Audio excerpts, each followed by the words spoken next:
Bonjour à vous, bienvenue pour cette nouvelle vidéo dans le cadre de la série sur le sport et notamment sur la course à pied qui encadre le livre d'Eric Bonnot Ultra Finisher, guide pratique pour trail pour débutants et experts. Aujourd'hui, je vous propose la première partie d'un entretien avec Ray.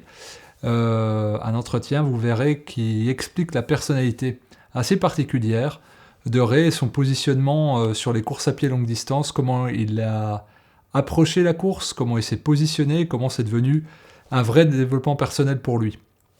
Je vous souhaite une bonne vidéo et je vous dis à très bientôt pour la suite de cette série.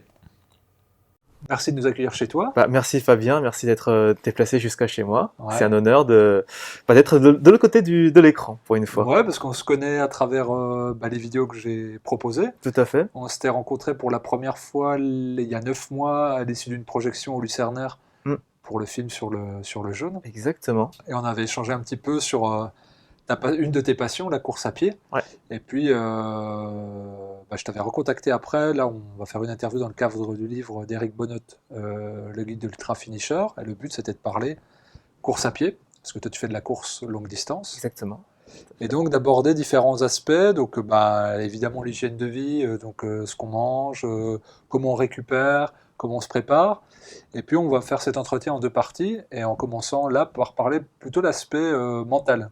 Très bien. Et puis connaître un petit peu ton parcours, pourquoi tu es allé vers la course à pied, alors qu'a priori, c'était pas ton truc. Rien ne me destinait. Hein. Ouais, mais avant d'entrer dans le vif du sujet, je vais te laisser te présenter, ton âge, tu viens d'où? Très bien, très bien. Je m'appelle Ray, j'ai 30 ans, je viens d'avoir 30 ans. Et je suis avant tout un passionné de sport d'endurance, de course à pied.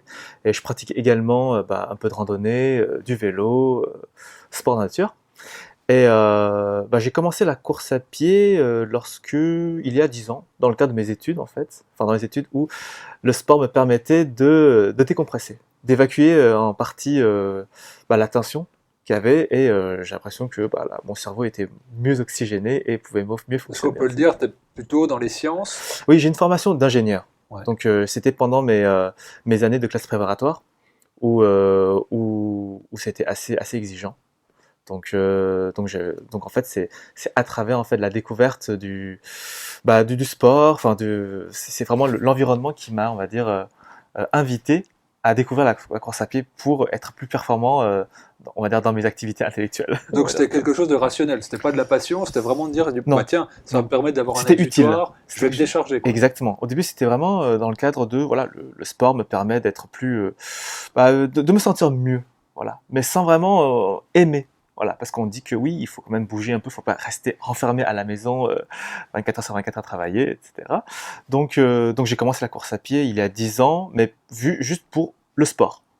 Et ça aurait très bien pu être un autre sport, ça aurait pu être le football, le tennis, la gymnastique, mais la course à pied c'était une manière en fait, c'était simple, pas besoin de beaucoup de logistique, pas besoin de beaucoup de matériel, et voilà, en 20 minutes de footing, j'avais ma dose, quoi. Ok, donc au départ, pas très porté sur le sport. Est-ce qu'on pourrait faire justement une petite accroche sur ton parcours plutôt plus jeune? Alors, faut se dire qu'il y a 10 ans, voire il y a beaucoup plus, j'étais un peu enveloppé. J'avais j'étais un peu en surpoids et lorsque j'étais petit, j'avais participé à des crosses du collège où je finissais dans les derniers et même pendant en sport, en EPS, oui, j'étais en endurance. L'endurance était vraiment mon point faible. J'étais meilleur peut-être en basket, en ping-pong. Mais l'endurance c'était vraiment le maillon faible, quoi, on va dire. Donc je détestais ça, et du coup voilà, j'ai pas un gros passé de sportif. Le week-end je jouais au foot avec mes amis et puis c'est tout.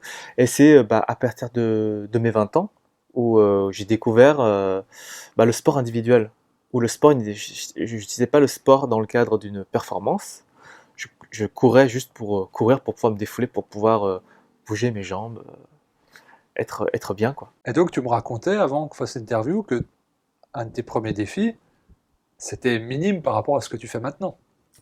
Alors, une de mes plus grosses fiertés. Voilà. Voilà, mes plus grandes fiertés, c'était, je me souviens très bien, c'était en juillet 2009, pendant les vacances d'été. Un ami m'a motivé à aller courir, aller s'entraîner, faire des pompes dans un stade. Et je me suis lancé le défi de faire 10 tours de stade. Donc 10 fois 400 mètres. Ce qui était, ce qui est énorme. Enfin, pour moi, à l'époque, il n'y avait pas de différence entre 4 km et un marathon. Pour moi, c'était le Graal, quoi. Quand j'étais au collège, je courais, ouais, enfin, 2-3 tours de piste, j'étais essoufflé. Pour moi, c'était une distance. Enfin, quand j'étais sur une piste et que je voyais l'autre côté de la piste, pour moi, c'était l'horizon, quoi. C'est très très long. Et, et oui, bah, il y a 10 ans, j'étais très heureux de pouvoir faire 4 km. C'était une prouesse. Et j'ai dû mettre 2 jours à récupérer. Ok, d'accord, ok. Donc c'est ça qui est intéressant, moi, c'est l'utilité de l'échange d'aujourd'hui, une des grandes utilités, c'est de dire, aujourd'hui tu fais de l'ultra, en gros pour spoiler, tu fais de l'ultra longue distance, donc tes distances, tu fais des courses de 200 km. Ouais, ma dernière course, c'était une course de 200 km, une course de 24 heures. Donc Et là, voilà, c'est une tu t'es découverte. passé de je suis pas trop attiré par le sport, et même quand j'en Ah, fais, sans, eh ben, c'est c'est parfois. laborieux, Ouais, tout c'est à fait. douloureux. Donc, le premier défi, la plus grande fierté, c'est de courir 4 km et tu te retrouves 10 ans après à enchaîner 50 fois plus en gros. Et pas par plaisir, on va dire. Par le plaisir, ouais. Alors, moi, j'aimerais que, qu'on parle de qu'est-ce qui s'est passé dans ta tête, qu'est-ce qu'il y a eu au niveau émotion, volonté, envie, challenge, pour que sur 10 ans, tu passes d'un petit défi et d'une grande fierté de 4 km à aujourd'hui faire ça en 10 minutes. Quoi. Qu'est-ce qui s'est passé en toi? Je ne parle pas d'hygiène de vie, parce que ça correspondra à la deuxième partie de l'interview, mais plutôt sur le plan mental. Alors, souvent, on pose la question, je pense qu'il y a autant de raisons de courir pour un coureur que de coureurs. Et je pense que pendant ces 10 ans-là, alors, oui, enfin, il y a eu, on va dire, beaucoup d'eau a coulé sous le pont. Au départ, la course à pied, c'était vraiment pour un bien-être, pour trouver un équilibre entre ma vie, on va dire, d'étudiant ou ma vie professionnelle plus tard, et enfin, un équilibre entre moi-même. Enfin, c'est un moment où la course à pied, c'était un moment où je suis avec moi-même, où je suis bien en soi. Je ne cherchais pas la performance. Donc, je n'avais pas de montre, de chronomètre, de capteur, où je ne faisais pas de compétition. Je dis juste, voilà, je vais courir 20 minutes, 30 minutes. Ça me permet d'être bien, de pouvoir être frais dans ma tête. Et, j'ai fait ça pendant 4-5 ans, donc sans progresser. Donc, je faisais des footings de 40 minutes, 1 heure. J'étais content de pouvoir tenir 1 heure. Pour moi, c'est être très endurant, tenir 1 heure. Puis à partir de 2014, voilà, 4-5 ans après que j'ai commencé à faire mes premiers footings, j'ai voulu me lancer un défi de faire un semi-marathon. Voilà, pour moi, c'est beaucoup, 21 km. Et, ouais, j'ai réussi à le terminer et j'ai éprouvé en fait une certaine joie, une certaine émotion en fait que je n'ai pas pu ressentir ailleurs dans, dans ma vie, on va dire. Enfin, c'est une émotion assez particulière. C'était quoi? C'est plus proche de la fierté, de quoi? Fierté, mais plus de la surprise. C'est-à-dire que je me rends compte que j'étais capable de faire des choses dont Donc j'imaginais une pas être découverte capable. de la vie au sens large, plus que de la performance. Exactement. Ok, une joie de découvrir. De découvrir et de dire de détruire un peu enfin, les limites que je m'étais imposées. En gros, je pense que j'ai réalisé que je m'étais instauré des limites qui étaient invisibles, qui sont inconscientes, et qu'en fait, c'est comme des peurs en fait, les peurs qui sont inconscientes, qu'on ignore, mais le jour où on se désaliène de ces peurs, et là on se sent, tiens, mais j'aurais dû savoir que j'avais peur, mais je savais pas que j'avais peur. En fait, tu ignorais un potentiel. Voilà, exactement. En tout cas, quand je Donc, pas, juste pour. oui, oui, T'étais en gros, toi tu te considérais plutôt comme tu avais 20 kilos en plus à ouais, une époque, tu savais pas courir, t'aimais pas ça, et donc tu te retrouves avec l'engagement d'aller vers quelque chose, et là il y a en gros c'était à 25 ans. ouais, tout à fait, Donc là comme une renaissance sur un potentiel, mais la tout à question fait. c'est est-ce que te découvrir un potentiel, on va dire, de sportif, ça rejaillit sur d'autres champs de ta vie?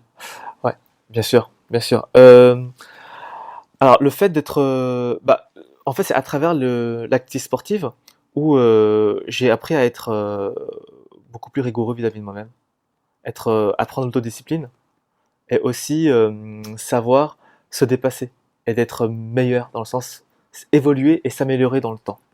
C'est qu'en fait, on n'est pas uniquement un esprit, une personnalité, un corps, et qu'on exprime, voilà, je suis comme ça, donc et puis c'est tout. Non, on peut modifier, on va dire, notre programme, notre manière de penser, on peut évoluer, on peut avancer. Le sport, en fait, ça a été un déclic parce que il a un indicateur. On peut voir à travers les performances, le ressenti, mais à travers ça, j'ai réalisé que oui, l'être humain, enfin nous, moi personnellement, je peux évoluer dans la vie, dans chaque domaine, même que ce soit professionnellement ou dans mon rapport à autrui, dans la gestion de mes émotions. Et, euh, et du coup, le sport, en fait, ça m'a aussi appris à être beaucoup plus, on va dire, exigeant et rigoureux vis-à-vis de moi-même. Donc une forme de discipline, puis quelque part, un axe de développement personnel. Exactement. C'est-à-dire avec des ramifications qui s'étendent dans toutes les sphères de ton existence. Absolument. Je pense que c'est ça qui est intéressant, et là ça rejoint directement, je sais que tu suis aussi ce que fait Pierre Dufresne Ouais, de tout à fait. Vérisme, et nous on insiste beaucoup là, sur l'autodiscipline, ce que tu as nommé, et lui il passe beaucoup par le ressenti du corps, la mise au challenge, Ouais. et c'est vrai que souvent c'est vu, on va dire, ce qu'on en parlait dans la voiture avant de venir ici, c'est il faut faire ça, ouais, j'ai fait des sacrifices, et toi on sent derrière une vraie aspiration, un vrai plaisir. Et j'aimerais que tu étendes là-dessus, parce que pour les personnes qui nous regardent, on va dire, ah, mais il faut s'entraîner pour faire ci, pour arriver à ça, il faut vraiment de la volonté. Alors justement, pour toi, qu'est-ce que c'est que la notion de volonté? Et est-ce que tu peux entendre cette notion de sacrifice-là, ou alors est-ce que c'est complètement décorrélé de ton quotidien? Alors je pense il y a deux notions qu'il faut vraiment, on fait souvent l'amalgame, mais qu'il faut dissocier. C'est la notion de souffrance et d'effort. Souvent on confond effort et souffrance. Parce que voilà, il faut faire des efforts pour aller faire du sport, il faut faire des efforts, et en fait on associe effort et souffrance. Je pense qu'en fait, dans la souffrance, il y a la notion de résistance. C'est que plus on résiste, plus on met de la résistance, plus on va souffrir. Mais on peut très bien avoir de l'effort sans souffrance, tant qu'on accepte l'effort. Et là, l'effort peut être une source d'épanouissement, de fierté, d'accomplissement.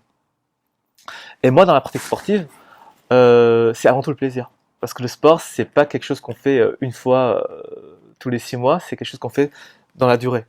En tout cas, dans ma pratique personnelle. C'est que moi, je me vois dans 20 ans, 30 ans, si le destin me permet, de continuer à faire du sport. Et si on veut que quelque chose dure dans le temps, sur le long terme, il faut avoir du plaisir. Il ne faut pas uniquement, on va dire, se contenter des gratifications immédiates. Et du coup, là, ça doit faire, on va dire, 10 ans que je pratique, et 5 ans que je pratique un peu plus rigoureusement. Oui, avant tout, c'est le plaisir. Alors, mais d'où vient le plaisir? Le plaisir, il vient... alors, au début, c'était pour se dépasser ses limites. Se fixer des objectifs. Ensuite, après le semi-marathon, j'ai fait du marathon, qui est une distance qui était voilà, la distance mythique du marathon. Et pour moi, à l'époque, oui, finir un marathon, c'est le Graal du coureur. Et je n'imaginais pas qu'il existait un autre monde qu'on appelle l'au-delà du marathon. Et c'est ce qu'on résume souvent dans le mot ultra. Ça peut être de l'ultra trail, qu'il s'agisse des courses qui sont dans la montagne souvent, ou de l'ultra fond, donc sur route, mais qui dépassent les distances de 42 km. Et le plaisir, je pense que avec le temps, au départ, le plaisir vient de l'accomplissement d'un objectif ou d'un rêve qu'on s'est fixé.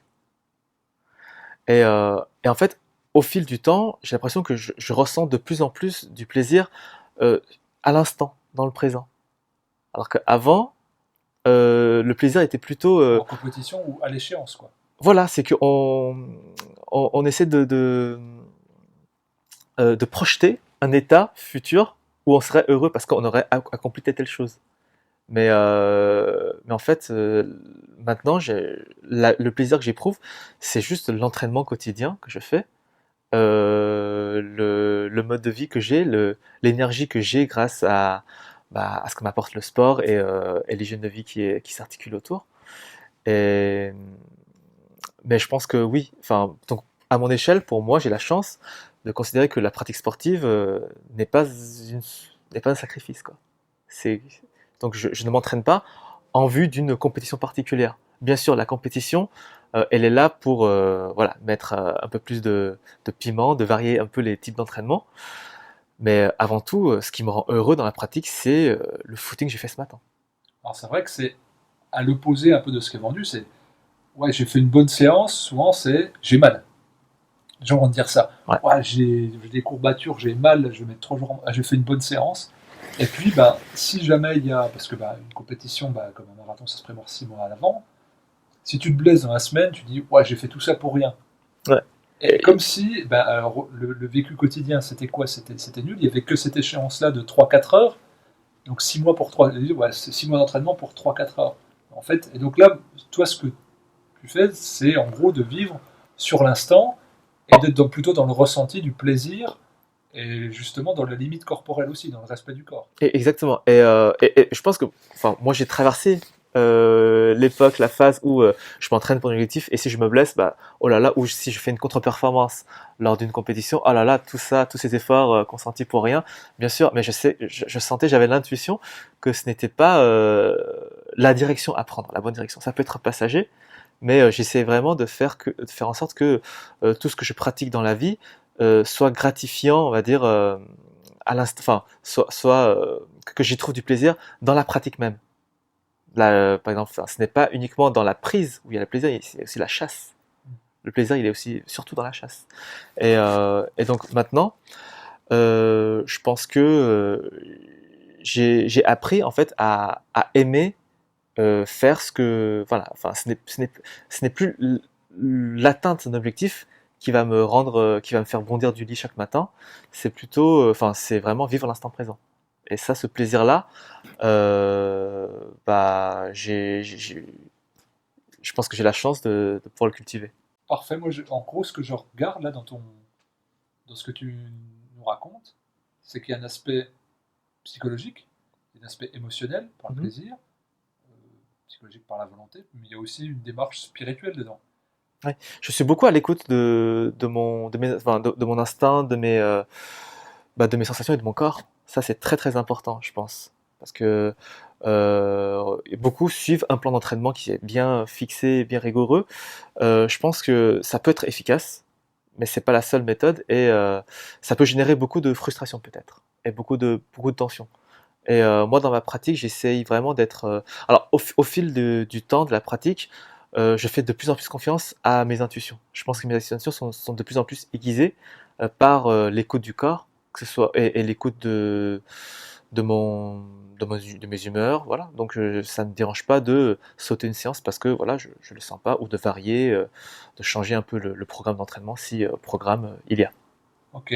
Bah, moi je trouve que c'est bien de finir là-dessus, puis ça fait l'enchaînement avec la deuxième partie de l'entretien qu'on va retrouver, euh, qui dit que bah, c'est vrai quand on se prépare pour une échéance, il y a un calendrier à la demi-journée près, Mm. et puis bon, on a toujours le cardio, les outils de contrôle. Donc on est. Alors toi, tu es en formation d'ingénieur, donc voilà, tu as plein de paramètres, mais le ressenti là-dedans, il est où? Et c'est quand même ça qui donne le tempo. Au Ouais. moment où il y a petite douleur, bah, peut-être si la personne avait plus écouté les sensations de son corps que le cardio, que le tableau Excel, elle aurait peut-être pas eu la blessure, Ouais. et donc la frustration qui va derrière. Je te remercie déjà pour cette première partie d'entretien. Puis là, Merci à on toi. va basculer sur quelque chose qui est plus technique, plus de l'ordre de l'hygiène de vie, tout ce que tu as mis en place pour rendre possible bah, les élans de ta volonté. Très bien. À bientôt.